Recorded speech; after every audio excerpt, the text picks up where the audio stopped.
ሰላም ጤና ይስጥልኝ ውድ የዩቲዩብ ተከታታዮቻችን እንዴት ናችሁ? ሰላም ናችሁ? እኔ ጋር እግዚአብሔር ይመስገን ሁሉ ሰላም ነው። ዛሬ ይዤ የምመጣሁት ሀሳብ ወደ ሀገር ልትገቡ ያሰባችሁን ነው። ግራ የተገባችሁ ሀገር ቤት ልግባ ወይስ ደግሞ ትንሽ ልስራ ለምትሉ ሀሳብ አለኝ እና በደንብ እስከ መጨረሻው አዳምጡኝ። እና አሁን ለአዲስ ዓመት መግባት የፈለጋችሁ ደግሞ ኮንትራታችሁንም የጨረሳችሁ ልግባ ወይስ ልቅር እያላችሁ ግራ ለተጋባችሁ፣ ትንሽ ልስራ ወይስ ደግሞ ሀገሬ ገብቼ ልመለስ ወይ ብላችሁ ግራ ለተጋባችሁ አንድ ነገር ማለት እወዳለሁ። እሱም ምንድን ነው?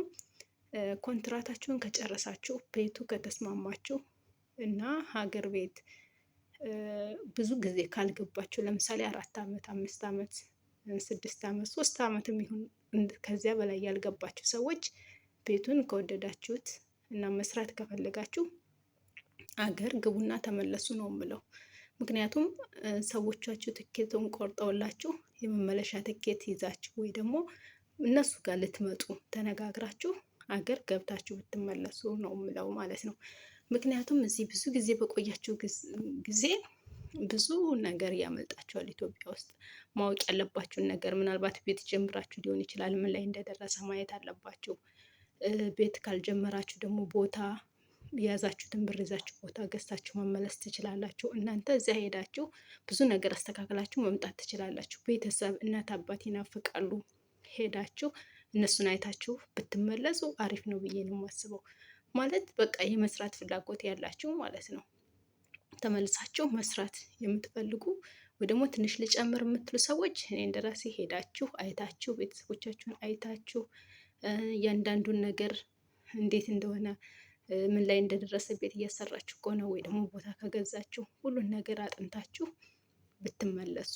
ምክንያቱም እዚህ በጣም ስትቆዩ ብር ታገኛላችሁ። ምን አይነት ወጪ እንደሆነ ከ5 ዓመት በፊት ኢትዮጵያ ሁሉ ነገር ርካሽ ነው።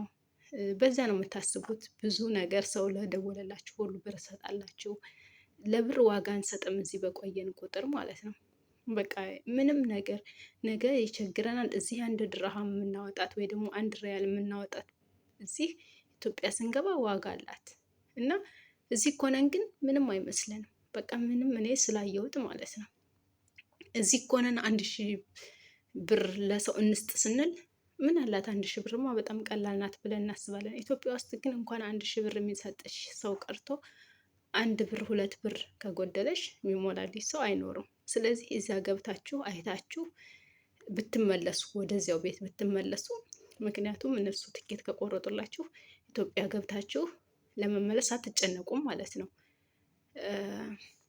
በራሳቸው ወጪ ነው የምትመለሱት። በቃ ትኬት ተቆርጦላችኋል። የ2 ወር የሚሆን የ1 ወር እነሱ ናቸው እንትን የሚሉላችሁ። ግራ አትጋቡም ማለት ነው። ሁለተኛ ደግሞ ሰዎቻቸው ፍላጎት የሌላቸው አይ እኔ ገብቼ መመለስ አልፈልግም እና መግባት እፈልጋለሁ ግን መመለስ አልፈልግም ለምትሉ ሰዎች በጣም ብታስቡበት ብዬ ነው የማስበው።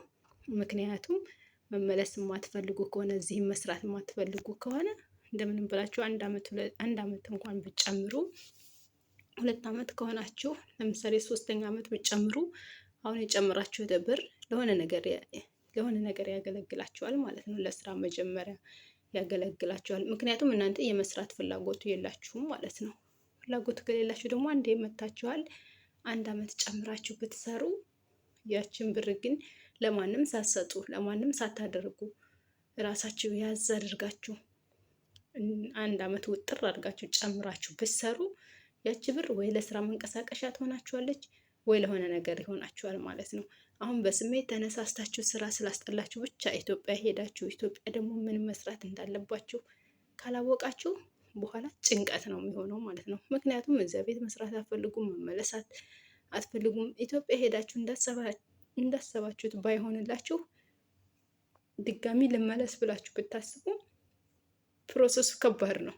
በቃ ቶሎ እንዳሰባችሁት ላይሆን ይችላል እና ከዚህ ስትሄዱ ወስናችሁ መሄድ አለባችሁ። ሁሉን ነገር አስተካክላችሁ ቢያንስ በቃ ይሄን እሰራለሁ ይሄን አደርጋለሁ ብላችሁ እርግጠኛ ሆናችሁ ከሆነ ኢትዮጵያ ውስጥ ገብታችሁ መስራት አለባችሁ ጠንክራችሁ። ግን ለመመለስ ታሰባችሁ ብራችሁን እቃ ብዙ አትግዙ። ምክንያቱም እቃ ገዝታችሁ እዚህ አስቀምጣችሁት ነው የምትመጡት። እቃ ብዙ አትግዙ፣ ወጪ አታውጡ።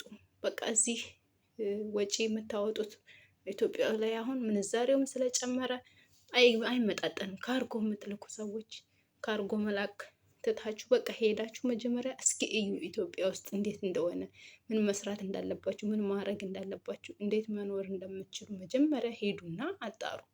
ከዚያም በኋላ እርግጠኛ ከሆናችሁ እዚያ የምትኖሩ ከሆነ ሁሉም ነገር ከዚያ መግዛት ትችላላችሁ። ግድ ከዚህ ይዞ መሄድ አይጠበቅባችሁም። እና ስትገቡ ቀለል ብላችሁ ቀለል አድርጋችሁ ራሳችሁን ሳትጨናነቁ በቃ ይሄን እሰራለሁ ይሄን አደርጋለሁ ብላችሁ ወስናችሁ ተረጋግታችሁ መግባት አለባችሁ ብዬ ነው የማስበው እንጂ በስሜት ሄዳችሁ እዚያ ደግሞ ከሄዳችሁ በኋላ እንዳሰባችሁት ላይሆን ይችላል። እንደገና መመለሱ በቃ አሚሯችሁ ራሱ ትክክል አይሆንም። ምክንያቱም ያሰባችሁት እና እዚያ የምታገኙት ነገር አንድ አይነት ላይሆን ይችላል ማለት ነው። እና በጣም ተጠንቀቁ። በተረፈ በቃ እዚያ ሄዳችሁ ብራችሁን አታባክኑ፣ ብዙ ወጪ አታውጡ። መጀመሪያ ላያገኛችሁት ሰው ሁሉ ብራችሁን አትበትኑ፣ ምክሬ ነው እላችኋለሁኝ። በተረፈ እግዚአብሔር ምኞታችሁን ያሰጋላችሁ። እናትና አባታችሁን ግን ጊዜ አትስጡ፣ ሄዳችሁ እዩ። በጣም የናፈቃችሁ በጣም የቆያችሁ ግቡ ነው የምለው። በቃ ግቡና አይታችሁ እናትና አባቶቻችሁን ድጋሚ እኮ ተመርቃችሁ ቡና ፍልታችሁ በቃ ተሰነባብታችሁ መምጣት። የአንድ ቀን አይን እንኳን የት ነው ለእናትና ላበት? ልጅ ያላችሁ ልጃችሁን አይታችሁ፣ እናትና አባት ካላችሁ እናትና አባታችሁን አይታችሁ 15 ቀን ቆይታችሁ ብትመጡ በቃ የድሮውን ሳይሆን የምታስቡት እንደገና በአዲስ እንደተፈጠራችሁ ታስባላችሁ ማለት ነው። ምክንያቱም በፊቱን ትታችሁ አሁን ደግሞ በአዲስ እንደገና መኖር ትጀምራላችሁ እና እናትና አባታችሁን ባያችኋቸው ቁጥር